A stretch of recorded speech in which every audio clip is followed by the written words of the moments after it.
Hello viewers, welcome to our channel. রোজা প্রায় চলে আসলো। রোজাতে যে জিনিসটা ছাড়া চলেই না অথবা যে জিনিসটা ইফতারে না থাকলে আমার মন খারাপ হয়ে যায় সেটা হলো জিলাপি। কোনো দেশে এটাকে জালেবি, জিলেবি, আই নো আরব দেশে এটাকে বলা হয় জালাবিয়া। বাট সবকিছুর মূলে একই।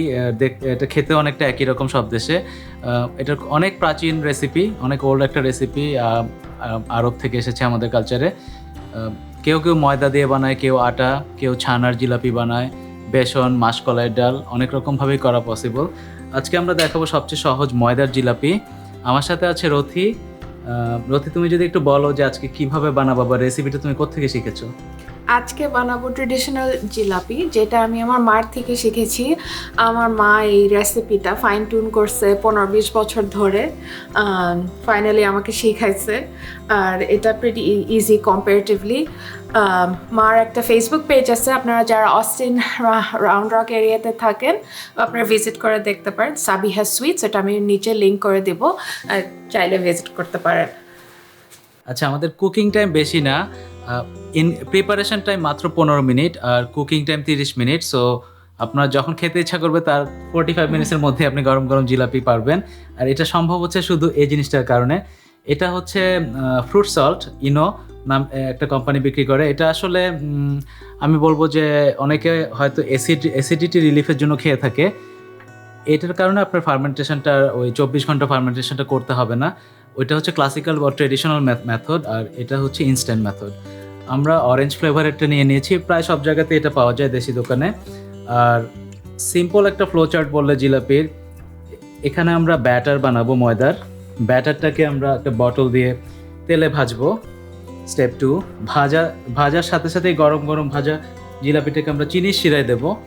চিনির শিরা থেকে উঠিয়ে পরিবেশন করব। সো আপনি দেখতেই পাচ্ছেন batter, fry, dipping in syrup, sugar syrup, and ready to ইট।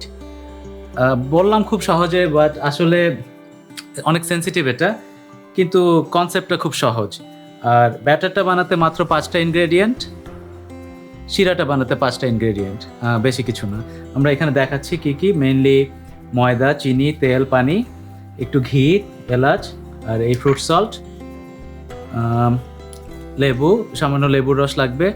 আমরা স্যাফরন নিয়েছি পরিবেশনের জন্য, এটা অপশনাল। আর রংটা অপশনাল, কারো যদি মানে আমার কাছে রঙিন জিলাপি ভালো লাগে। আর আমরা একটা লাল রং আর অরেঞ্জ কালার মিশিয়ে একটা গুড অরেঞ্জ আনার চেষ্টা করি, যে খুব খুব অরেঞ্জও না, খুব লালও না, একটা মাঝামাঝি কিছু। দেখি আজকেরগুলো কেমন হয়। এখন আমরা প্রথমেই বানাবো হচ্ছে চিনি শিরাটা। ওটার জন্য একটা প্যানে মিডিয়াম হিটে আমি 2.5 কাপ সুগার ঢেলে দিব। তারপরে অ্যাড করব 1 and 1/4 কাপ পানি। যাতে কম বেশি লাগতে পারে, আপনারা জাস্ট 1 কাপ দিয়ে শুরু করে দেখতে পারেন।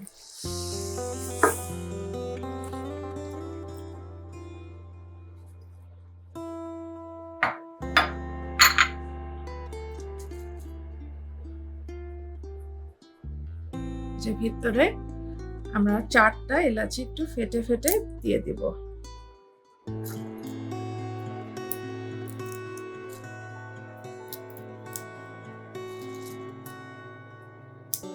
এখন আমরা নাড়বো আর ওয়েট করবো এটা বয়েল পর্যন্ত আসা।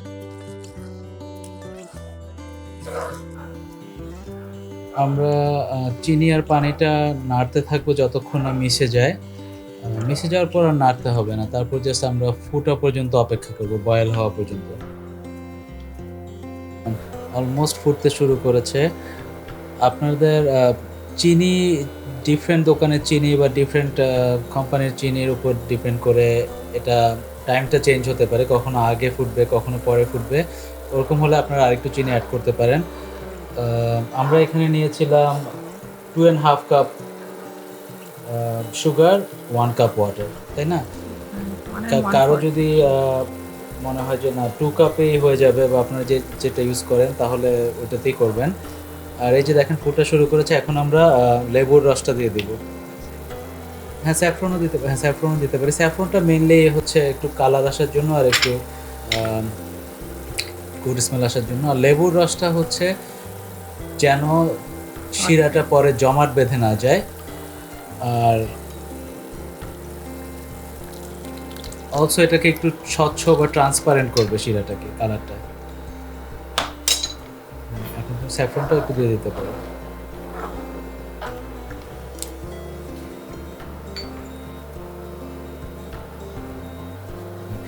এখন শিরাটা কতটুকু ঘন হলে স্টপ করবেন এটার উপরে অনেক অনেক ডিটেলসে যাওয়া যাবে, বাট আমি সংক্ষেপে বলবো যে 1 স্ট্রিং কনসিস্টেন্সি সুগার সিরাপ বা এক তার যেটাকে বলে, হালকা ফু দিয়ে মানে একটু টেস্ট করে দেখতে হবে যে এই যে দেখেন এটা একটা তার ফর্ম করবে, এখনও করে নেই, সো আরেকটু করতে হবে। একটা তার ফর্ম থেকে নেক্সট স্টেজ হচ্ছে 2টা তার ফর্ম করা। আমরা 2টা তারে যাব না, 1 স্ট্রিংয়ে থাকবো।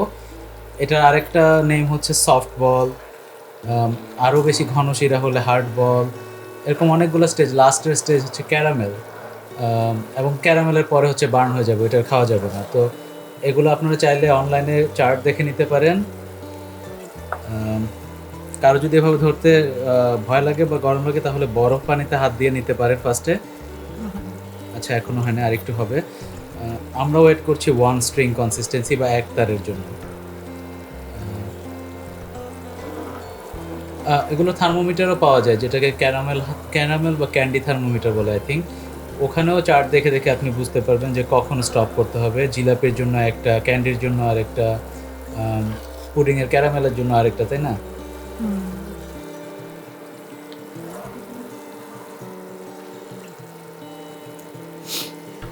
ভালো একটা ঘ্রাণ আসতেছে।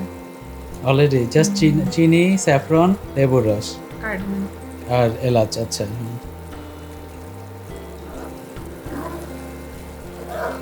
আর যদি ভুলে বেশি ঠিক হয়ে যায় তাহলে একটু কুসুম গরম পানি অ্যাড করে দিতে পারেন, কারণ এখানে এটা খুব ইম্পর্টেন্ট স্টেপ। এই যে আমার মনে হয় একতার হয়ে গেছে, আমার স্ট্রিং হয়ে গেছে। এখানে যদি এর বেশি ঘন হয়ে যায় বা তাহলে কিন্তু জিলাপির ভিতর আর সিরাপটা ঢুকবে না। আমরা এখন অফ করে দিচ্ছি, অফ করে ঢেকে পাশে রেখে দেব। এখন আমরা বানাবো ময়দার ব্যাটার।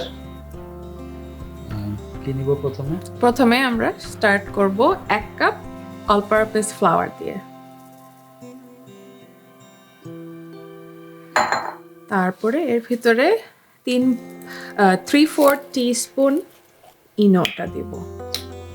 আচ্ছা, ফ্রুট সল্টটা দিয়ে দিব। এটা 1/4, তো এটা 3 বার দিব। আচ্ছা,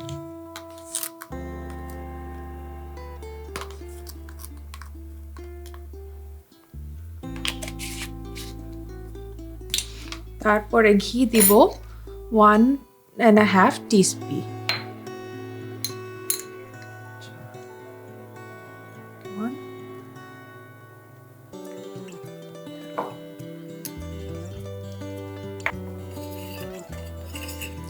আপনারা চাইলে হাতেও করতে পারেন যদি বেটার ফিল করতে চান যে ব্যাটারটা কেমন হচ্ছে।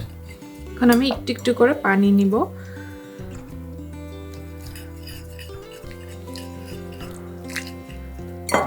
ফ্রুট সল্টটা দেওয়ার উদ্দেশ্য হচ্ছে ব্যাটারটাকে একটু লাইট আর এয়ারি একটা টেক্সচার দেওয়া। দেখা যাচ্ছে বাবলস হচ্ছে। হ্যাঁ, ব্যাটারটাকে যতটা পারা যায় খুব স্মুথ বা মসৃণ করতে হবে, কোনো দলা থাকা যাবে না। ক্যামেরা রং মেশাবো। প্রথমে অরেঞ্জ কালার দিয়ে শুরু করি। আচ্ছা, অল্প অল্প করে মেশানোই ভালো।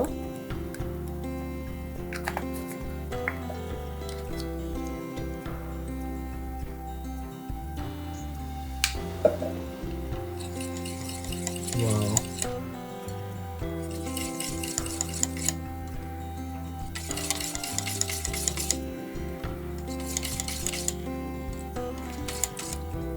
একটু ভালো কালার।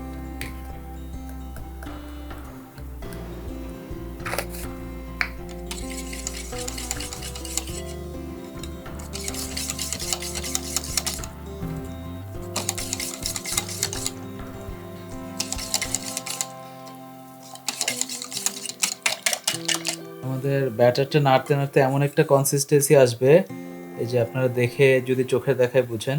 আর পানিটা আস্তে আস্তে অ্যাড করতে হবে, যেহেতু পানি ময়দা এগুলো এক এক জায়গার উপর ডিপেন্ড করে। সো আপনাকে কয়েকদিন ট্রাই করে হয়তো বুঝতে পারবেন যে কতটুকু পানি মেশালে এটা হয়, বা আপনি পানি আস্তে আস্তে মেশাতে মেশাতে এই কনসিস্টেন্সিতে আসলে থেমে যাবেন।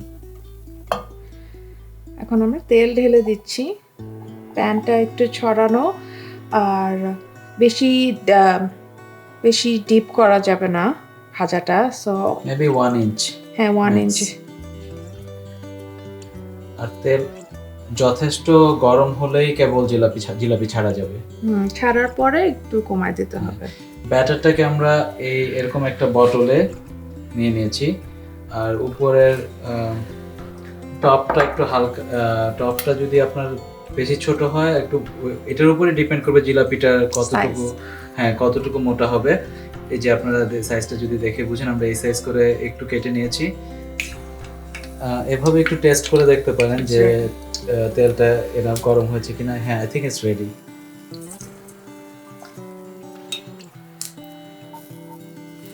বিসমিল্লাহ। নাইস। এই যে দেখেন উপরে ভেসে উঠেছে, এই কারণেই টেম্পারেচারটা ইম্পর্টেন্ট, ডেপথ অফ অয়েলও ইম্পর্টেন্ট। এই যে প্রথমে নিচে ল্যান্ড করবে জিলাপিটা, পরে সাথে সাথে উপরে উঠে আসবে। আর ভাজটা আই থিঙ্ক 3টা হবে এখানে, তাই না? 4টা হবে, আরেকটা হবে। আর প্রথম আপনারা যদি ট্রাই করেন এরকম 3-4টা করে করে বানাবেন, মানে রেস্টুরেন্টের মতো অনেকগুলো একসাথে বানিয়ে রিস্ক নেওয়ার দরকার নাই। আর এখন হয়তো অল্প আঁচে ভাজতে হবে, তাই না? প্রথমে মিডিয়াম, এখন মিডিয়াম আঁচে ভাজতে হবে। বেশি মোটা মোটা জিলাপি করলে অত ক্রিস্পি হবে না। আর এখন যেহেতু এখানে আপনার রং দেওয়া হয়েছে, আপনারা কিন্তু দেখে বুঝবেন না যে এটা কি ভাজা শেষ নাকি শেষ না। আপনাদেরকে মোটামুটি টোকা দিয়ে দেখতে হবে, বা এরকম সাউন্ড হয় কিনা ওইভাবে দেখতে হবে। এটা যেমন একটু নরম, হ্যাঁ একটু harder।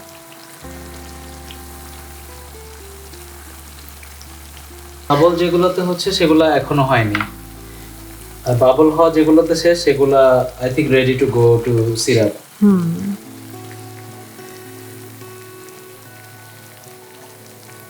এই যে তেল থেকে উঠিয়ে সাথে সাথেই চিনি শিরা দিয়ে দিতে হবে। আর চিনি শিরা বেশিক্ষণ না, আই থিঙ্ক 20-25 সেকেন্ড থাকবে। এদিকে একটু ওদিকে একটু, অথবা আপনি চাপ দিয়ে ধরে ডুবিয়ে দিতে পারেন। এ কারণেই চিনি শিরা টেম্পারেচারটা ইম্পর্টেন্ট, এটা কুসুম গরম হতে হবে, লিকুয়ার্ম।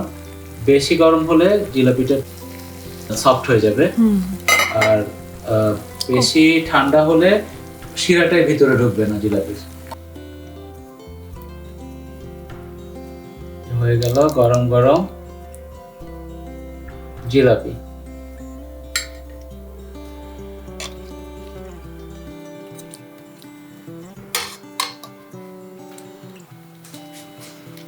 এখন আমরা টেস্ট করব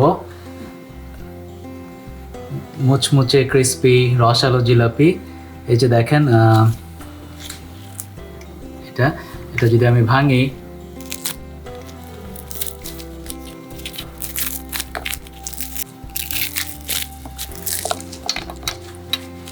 আর এই যে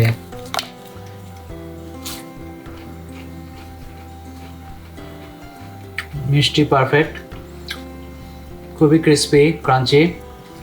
পারফেক্ট জিলাপি বলতে আমি এটাই বুঝি যে ক্রিস্পি ক্রাঞ্চি, ভিতরে রসালো হবে।